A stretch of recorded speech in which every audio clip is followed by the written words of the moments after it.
Good afternoon. Welcome back to Power Parsha. This week is Parshat Bo. And this week, while we're a few weeks into the reading of the book of Exodus, which is the second book of the Torah, in a sense, you could say that the Torah begins in this week's Torah portion. If you remember, I believe we talked about this once before. On the opening verse of the Torah, way back in the beginning in Genesis 1:1. So Rashi comments and says that really the Torah should have started from HaChodesh Hazeh Lachem, from the first commandment in the Torah. Since the Torah is a book of laws, ostensibly, and a book of guidance and instruction, well, then the Torah should have begun with the first law, the first instruction, which is in this week's Torah portion. And yet the Torah starts from Genesis, the account of creation, to share with us, so that God tells us that I'm the one who created the world, and I've chosen who to give the land of Israel to, and I take it from one people and give it to another, so that in future generations, when people might claim that you stole the land, you'll have what to answer, which is something that seems like it was written for these times today. But so the point is that the Torah begins with the account of creation, but also there's another beginning, which is this week's Torah portion, the first of the commandments, which we read about this week. And of course, the first commandment of the Torah, the first commandment in this week's Torah portion, the first in the Torah, is the commandment to establish months and years. Now, the Midrash says that when God created the world, he chose to establish months and years. And then when God chose the Jewish people, he chose again to establish a Rosh Chodesh, new months and new year cycle of redemption. In other words, we have two choices that God makes. One, to establish a normal monthly and yearly cycle, right? Of course, the monthly cycle is one that is the cycle of the moon. The annual cycle is the cycle of the sun. So God establishes these cycles at creation, but then when he chooses the Jewish people, which is what's taking shape in the story in the Torah in these weeks, where God goes to take the Jewish people out of Egypt, God chooses the people and establishes the month of redemption. And in fact, the month that the instruction to Moses in this week's Torah portion to establish Rosh Chodesh is talking about Rosh Chodesh Nisan, the month of Nisan, the month when the Jewish people are taken out of Egypt, right? The month where Passover falls, the month in the spring. And God says that's also the first month of the year. So what's interesting is that we know we have Rosh Hashanah on the first of Tishrei, but Tishrei is month number 7. Right, so in the Torah, we don't really find names of the months. There are a few months that are listed by name in some of the later books of the Tanakh. But in the 5 books of Moses, they have no names. They go by numbers. So in the first day of the first month, and the second month of the third month, and so on and so forth. So Rosh Hashanah, the new year begins, and we start counting this year, we're at 5784. That began on Rosh Hashanah. Rosh Hashanah is on the first day of the 7th month of the year, which is kind of a peculiar way to count. Right, it should be the first day of the first month. But the first month is the month of Nisan, the month when we have Passover, the month in the spring. And so that becomes month number 1. Why do we have these two new years, these two beginnings? The beginning that happens in the spring, around Passover time, the beginning that happens in the fall, Rosh Hashanah time. Why does God make these two types of choices? So when God creates the world, God creates a full world. Everything is perfect and beautiful. The last thing God creates is man. One of the last things God creates is man. And God says to man, says to the first human, to Adam, I'm going to put you in this world, and I want you to perfect it. I want you to complete it. I want you to tame it. I want you to civilize it. And so Adam, in fact, that's the first thing he does. We're told is that it's Friday afternoon when he's created, and before Shabbos, he calls on all of God's creation to proclaim the glory of God. To recognize, to acknowledge its creator, to bow and prostrate itself, as it were, to submit, all of creation to submit to its creator, to God. But when God tells Adam to do this with the world, when he charges Adam, he charges him with taming and civilizing the world, and says that you should rule over the animals, the fish, the birds, but he doesn't tell him to rule over man. That wasn't something that was part of his mission. And so while we find Adam gets started, and certainly all the first generations of civilization are cultivating and building and inventing, harvesting and harnessing, creating bread out of wheat, so on and so forth.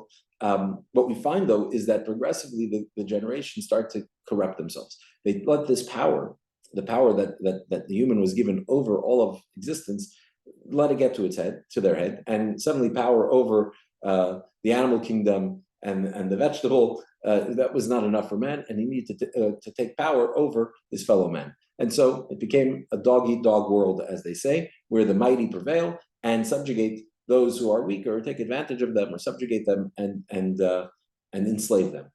This all reaches a breaking point when the Jewish people are enslaved in Egypt.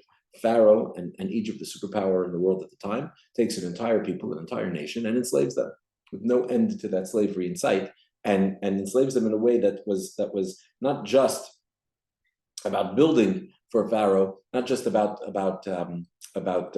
achieving and accomplishing, but more about even breaking their spirit, just completely taking a people and trying to ingrain within them that they are second class, that they are meaningless, or that their existence has no purpose and no function whatsoever. So that's why he gave them tasks to do. That was part of the psychological enslavement, was tasks that really produced nothing, where they didn't even have a sense of accomplishment and achievement. So that was an utter and total enslavement.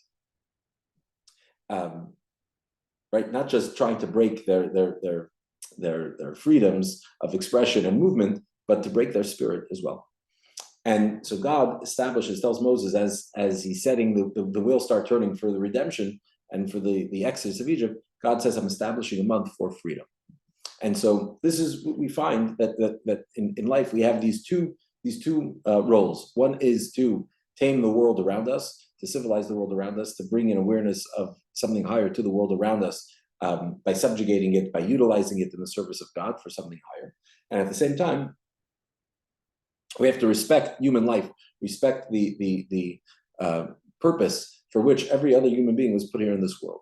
And rather than subjugate and coerce and force and compel, but rather to teach by way of example and inspire others to at least look inward, to find their purpose, the reason for which they were created, to find their unique contribution they could make to the world, and to give them the freedom to be able to do that. And so once we can recognize that, we don't see others, certainly people that are weaker than us, as somebody to exploit or to take advantage of, but on the contrary, somebody to help and to encourage along their path in life.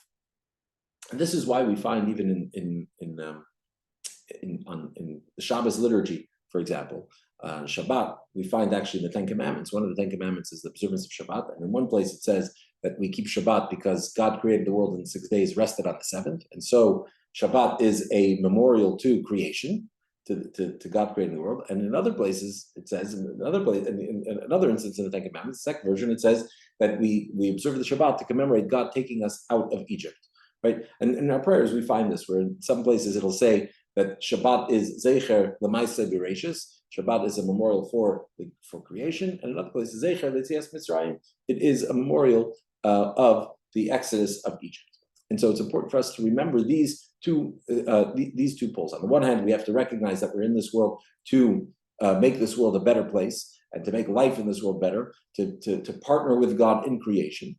But at the same time, rather than get caught up in the power that we exert over creation and subjugating it and focusing it and harnessing it for the divine, in order for that power or that mission, for that to not get to our heads, to start to feel the godlike, we have to remember that there's another purpose as well. There's another Rosh Hashanah. There's a new Rosh Chodesh. There's the Rosh Chodesh of redemption, of freedom. That every human being is free and can't be enslaved. And so, therefore, we recognize that every person being created in the divine image has a divine mission. And so, our focus remains on fulfilling the divine purpose, not our own ambitions and our own interests. And we'll just conclude with this Shabbos is the 10th of Shvat, which is the anniversary of the passing of the previous Lubavitcher Rebbe, Rabbi Yosef Yitzchak Schneerson. And it's the day that the Rebbe assumed leadership of the Chabad Lubavitch movement. And the previous Rebbe had been arrested in Russia for spreading Judaism, and the communists had been after him. And that's a whole fascinating story. His experiences and adventures in Soviet prison. But before he was sent off to a place of exile, he had famously spoken from a train platform in Moscow, and he said that that it's only our bodies that have been sent into exile, but our souls can never be enslaved. Our souls, our spirits can never be can never be under the dominion of somebody else. And that's an important message for us. This idea that even if we feel like we're slaves to the land, we are beholden to our material needs, and our survival depends on what's going on in the world around us. At the same time, that's just the body. The soul has its Rosh Chodesh. It's the first commandment in the Torah, which is that there's a deeper element beyond just the material plane, beyond just the physical. There's the spiritual, the divine component, which is the Rosh Chodesh of redemption. The fact that our spirit remains unbroken and endures infinitely forever. And when we have that awareness, and we find that inner strength within us, then nothing can hold us back. Nothing can detract us and distract us from our purpose of making this world a holy place, a godly place, not just merely taming it and civilizing it, but making it a home for God, where we can all live together in peace and harmony.